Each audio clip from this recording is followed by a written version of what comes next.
అస్సలాము అలైకుం వరహమతుల్లాహి వబర్కాతుహు. వీక్షక మహాశులందరికీ స్వాగతం, సుస్వాగతం. ఈరోజు మనం మనిషిని నరకానికి అంటే జహన్నంలోకి తీసుకువెళ్ళే 10 పాపాలను తెలుసుకునేటువంటి ప్రయత్నం చేద్దాం. ప్రతి ఒక్కరి కోరిక ఏమిటంటే మనం చనిపోయిన తర్వాత స్వర్గానికి వెళ్ళాలని. కానీ మనుషులు చేసే కొన్ని తప్పుల వల్ల మనిషిని అవి నరకానికి తీసుకువెళతాయి. వాటిలో కొన్ని ముఖ్యమైనటువంటి 10 పాపాల గురించి ఈరోజు మనం తెలుసుకునే ప్రయత్నం ఇన్షాల్లా చేద్దాం. అవి మనిషిని నరకానికి తీసుకుపోతాయి. మొదటిది షిర్క్, అల్లాహ్తో పాటు ఇతరులను భాగస్వామ్యం కల్పించడం.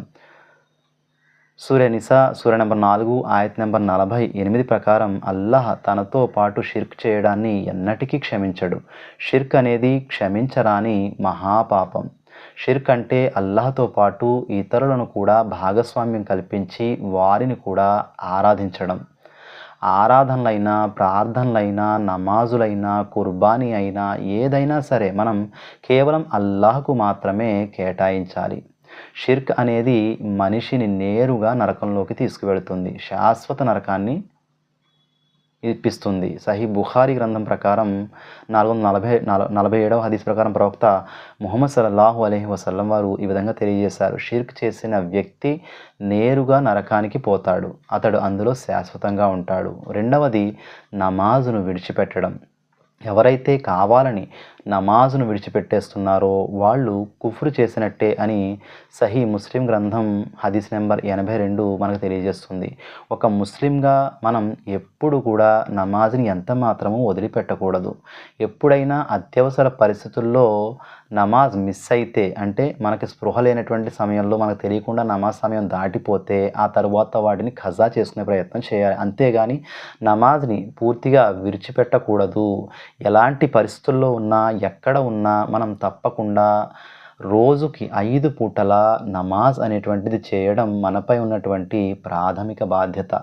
ఎవడైతే ఎలాంటి కారణం లేకుండా కావాలని నమాజ్ని వదిలేస్తాడో అలాంటి వారు నరకంలో పడవేయబడతారు. మూడవది తల్లిదండ్రులను బాధ పెట్టడం.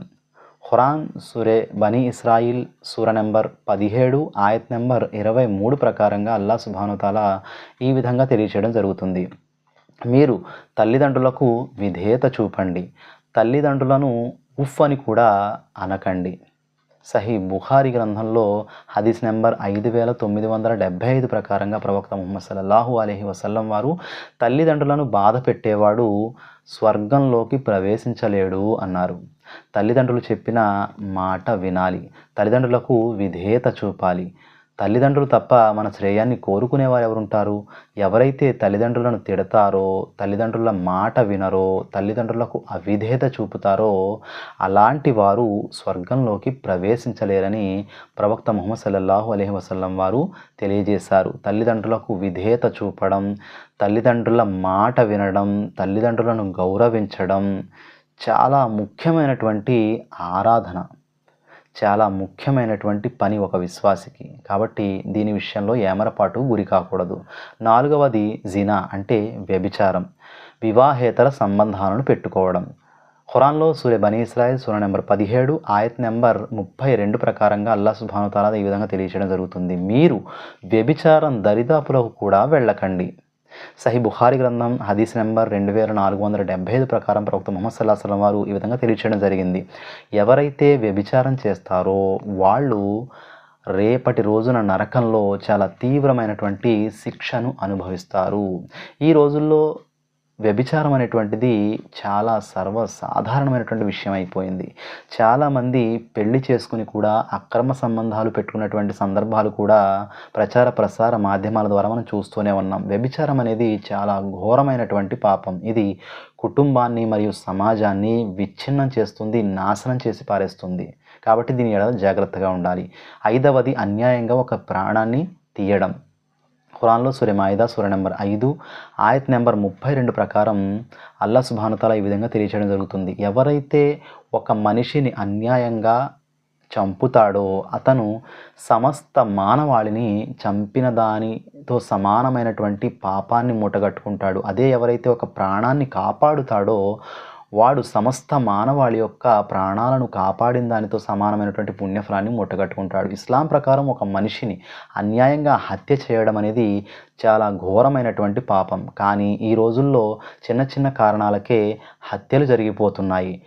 మర్డర్లు అనేటువంటివి జస్ట్ కామన్ విషయంగా మారిపోయాయి.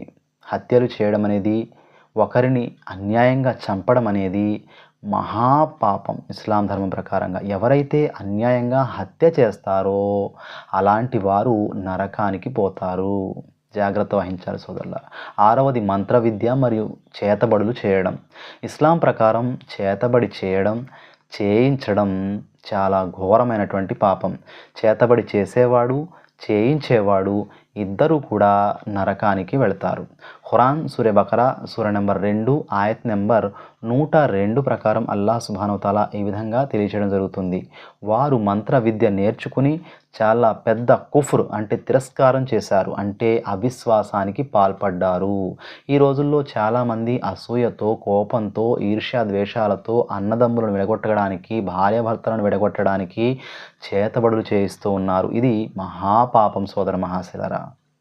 చేతబడి చేయడం మరియు చేయించడం రెండు కూడా సమానమైనటువంటి పాపాలే. దీని విషయంలో కూడా చాలా జాగ్రత్త వహించాలి. 7వది అనాథల యొక్క ఆస్తిని అన్యాయంగా హరించడం అంటే తినేయడం.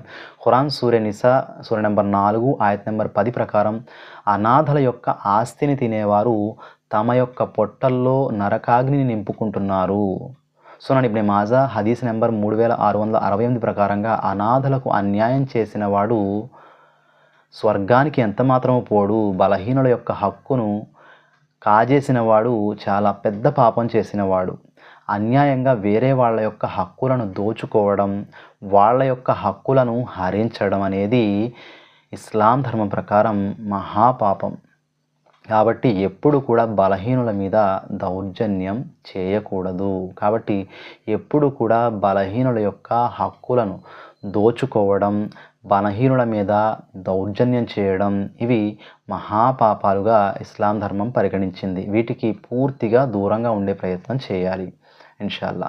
8వది వడ్డీకి తీసుకోవడం, వడ్డీకి ఇవ్వడం. సూరే బకరా సూర నెంబర్ 2 ఆయత్ నెంబర్ 275 ప్రకారం అల్లాహ్ సుబ్హానహు వ తఆలా ఈ విధంగా తెలియజేయడం జరుగుతుంది.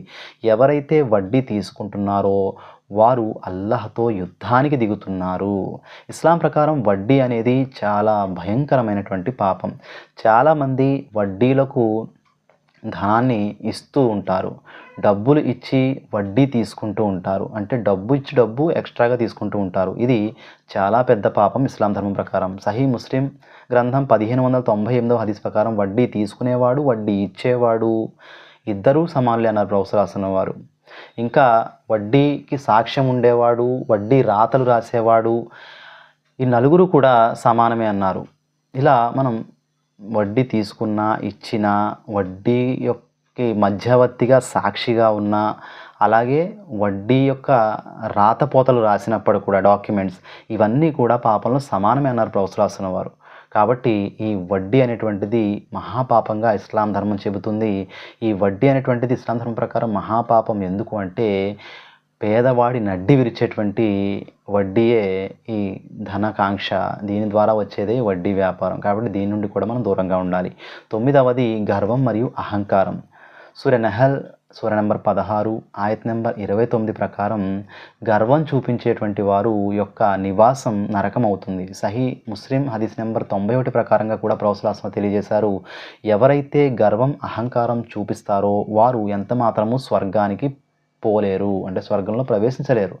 అహంకారం, గర్వం ఇతరులను నీచంగా చూడడం, తక్కువగా చూడడం, ఇతరులను కించపరచడం, చెడ్డ పేర్లతో పిలవడం ఇటువంటివి అతి పెద్దవైనటువంటి పాపాలు. కాబట్టి వీటికి ఎప్పుడు కూడా దూరంగా ఉండాలి.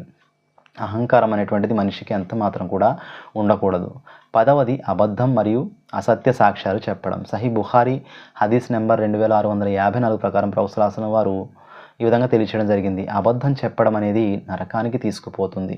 కొంతమంది నోరు తెరిస్తే అబద్ధాలు, ప్రతి చిన్నదానికి అబద్ధాలు. చాలామంది అబద్ధాలు చెప్పడం పాపంగానే భావించరు, చాలా కామన్ విషయంగా అనుకుంటూ ఉంటారు.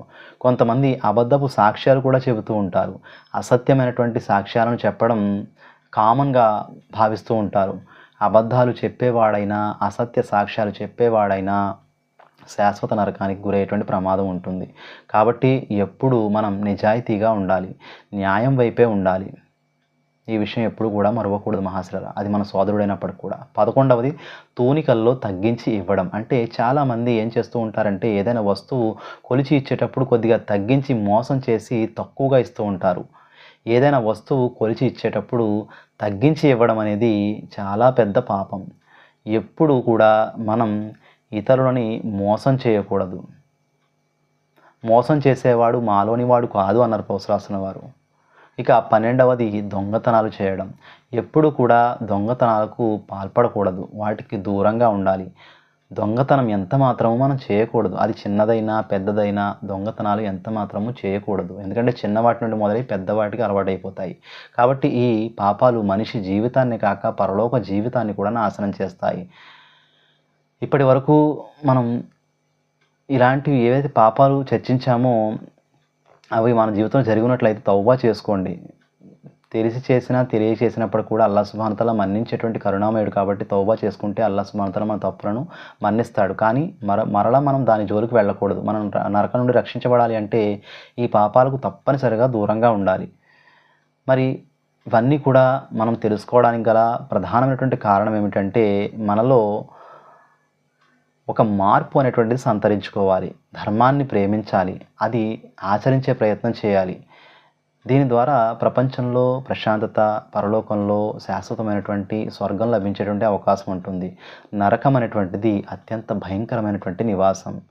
అది ఇక్కడి అగ్ని కంటే 69 రెట్ల అగ్ని ఎక్కువగా ఉండేటువంటి ప్రదేశం అన్నారు ప్రొఫెసర్ వారు. ఇంకా ఖురాన్లో కూడా ప్రస్తావన మనకు కనిపిస్తుంది. కాబట్టి దాని నుండి మనం దూరంగా ఉండాలి. ఎందుకంటే నరకంలో కాలేటువంటి ఒక్క రోజు అయినప్పటికి కూడా ఈ ప్రపంచంలో ఉన్నటువంటి 50,000 సంవత్సరాలతో సమానమైనటువంటి రోజుగా ఉంటుంది. కాబట్టి కొంతకాలం నరకానికి వెళ్తాం ఏమైనా తప్పులు చేసినట్లయితే. తర్వాత ఎలాగా విశ్వాసం కారణంగా రవ్వంత విశ్వాసం ఉన్నా అల్లాహ్ స్వర్గంలో వేసేస్తాడు కదా, మనకి ప్రాబ్లం ఏముంది, ఎప్పుడోకప్పుడు మనం నరకానికి వెళ్ళైనప్పటికి కూడా స్వర్గానికి వెళ్ళేటువంటి అవకాశం ఉంటుంది కదా అని చాలామంది ఛాన్స్ తీసుకుంటూ ఉంటారు. వడ్డీ వ్యవహారాలు కానీ, దొంగతనాలు కానీ, అసత్యపు సాక్ష్యాలు కానీ, ఇలా ఏదైతే లిస్ట్ మనం చెప్పుకున్నామో వీటిల్లో మహాశిలారా మనిషి పరిపూర్ణమైనటువంటి ప్రయత్నం ప్రతి పాపానికి దూరంగా ఉండేటువంటి ప్రయత్నం చేయాలి. అప్పుడు అల్లాహ్ సుబ్హానహు వ తఆలా ఆ పాపాలకు దూరంగా ఉండేటువంటి అవకాశాలను కల్పిస్తాడు. అంతేగాని ముందుగానే మనం ఇవి పర్వాలేదు, ఇవి చిన్నవే కదా అని మన సంకల్పంలో ఉంచుకున్నట్లయితే ఒక మనిషి ఏ దారి వెంట నడవాలనుకుంటాడో ఆ దారిని అల్లాహ్ సుబ్హానహు వ తఆలా సునాయాసం చేసి వేస్తానంటున్నాడు అల్లాహ్ సుబ్హానహు వ తఆలా ఖురాన్ గ్రంథంలో. కాబట్టి మన యొక్క మార్గము, మన యొక్క ప్రయాణము, సత్కార్యాలు, సత్కర్మలు, పాపాలకు దూరంగా ఉండేటువంటి ప్రతి విషయాల్లో చాలా పర్ఫెక్ట్గా ఉండేటువంటి ప్రయత్నం చేయాలి. అప్పుడు మాత్రమే అల్లాహ్ సుబ్హానహు వ తఆలా యొక్క సహాయాన్ని పొంది మనం ఈ ప్రపంచపు పాపాల నుండి దూరంగా ఉండేటువంటి అవకాశం ఉంటుంది. పరిశుద్ధంగా అల్లాహ్ సుబ్హానహు వ తఆలా దగ్గర మనం నిలబడేటువంటి అవకాశం ఉంటుంది. మన పుణ్యఫలాల కారణంగా అల్లాహ్ యొక్క కారుణ్యంతో మనం స్వర్గాన్ని పొందేటువంటి అవకాశం కూడా ఉంటుంది. నరకా నుండి తప్పించుకునే అవకాశం ఉంటుంది. కాబట్టి మనందరినీ కూడా అల్లాహ్ సుబ్హానహు వ తఆలా ఇటువంటి భయంకరమైనటువంటి పాపాల నుండి దూరంగా ఉండేటువంటి అవకాశాన్ని, ఈ ప్రాపంచిక పరీక్ష ఏదైతే ఉందో విజయవంతంగా నెగ్గేటువంటి అవకాశాన్ని, శైతాన్ యొక్క కుట్రలు పన్నాగాల నుంచి దూరంగా ఉండేటువంటి అవకాశాన్ని మనందరికీ కల్పించాలని దువా చేస్తూ ముగిస్తూ ఉన్నాను. అస్సలాము అలైకుం వరహ్మతుల్లాహి వబర్కాతుహ్.